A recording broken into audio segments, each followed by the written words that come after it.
വേറൊരു വിഷയം സംസാരിക്കാനായിട്ട് വന്നത്. ഓക്കെ, വേറൊന്നുമില്ല. എല്ലാവരും പറയലുണ്ട് നമ്മളെപ്പോഴും ഹാപ്പി ആയിട്ടിരിക്കുക, സന്തോഷമായിട്ടിരിക്കുക, അപ്പോഴാണ് നമ്മുടെ ആരോഗ്യം നന്നാവുള്ളൂ, നമുക്ക് ഫ്യൂച്ചർ ഉണ്ടാവുള്ളൂ, അങ്ങനെയൊക്കെ. പക്ഷെ അത് വളരെ തെറ്റായിട്ടാണ് എനിക്ക് തോന്നിയിട്ടുള്ളത്. അതായത് നമ്മൾ കരയുന്ന സമയത്ത് അല്ലെങ്കിൽ വിഷമിച്ചിരിക്കുന്ന സമയത്താണ് നമുക്ക് കൂടുതൽ ഐഡിയാസ് വരുള്ളൂ, അല്ലെങ്കിൽ ഒരു വാശി വരുള്ളൂ, എന്നത് ചെയ്യണം, അങ്ങനെ കാര്യങ്ങൾ ചെയ്യണം എന്നുള്ളത്. പക്ഷേ അതേസമയം സന്തോഷിച്ചിരിക്കുന്ന സമയത്ത് നമ്മുടെ ബ്രെയിൻ വർക്ക് ചെയ്യുന്നില്ല എന്നുള്ളതാണ് എൻ്റെ ഒരു അഭിപ്രായം കേട്ടോ. അത് നിങ്ങൾ എങ്ങനെയാണെന്നുള്ളതൊന്ന് പറയാം. പക്ഷെ എനിക്ക് തോന്നിയിട്ടുള്ളത് നമ്മൾ സങ്കടപ്പെട്ടിരിക്കുന്ന സമയത്ത് ആണ് നമ്മൾ കൂടുതൽ തിങ്ക് ചെയ്യുക. അതായത് എനിക്ക് ഇന്ന കാര്യം ചെയ്യണം, ഇന്ന കാര്യം ചെയ്യണം, ഇന്ന കാര്യം ചെയ്താൽ ശരിയാവില്ല, ഇന്നപോലെ പോകണം എന്നൊക്കെയുള്ള ഒരു സംഭവം വേണമെങ്കിൽ ശരിക്കും നമ്മൾ വിഷമിക്കുന്ന ഒരു സിറ്റുവേഷനിലാണ്, അല്ലെങ്കിൽ കരയുന്ന സിറ്റുവേഷനിലാണ് അങ്ങനെയുള്ള തോട്ട് പോകുന്നത്.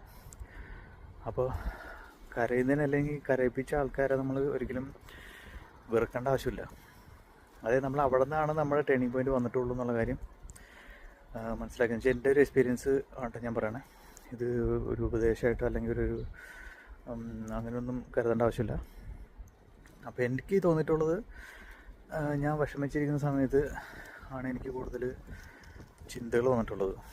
ഇന്നതുപോലെ ആണോ, അല്ലെങ്കിൽ ഇന്നത് പഠിക്കണം, അല്ലെങ്കിൽ അങ്ങനെയുള്ള കാര്യങ്ങളൊക്കെ വന്നിട്ടുള്ളത് ഞാൻ വിഷമിച്ചിരിക്കുന്ന സമയത്താണ്. അപ്പോൾ നിങ്ങളുടെ എക്സ്പീരിയൻസ് ഒന്ന് പറയട്ടോ. Okay, thank you.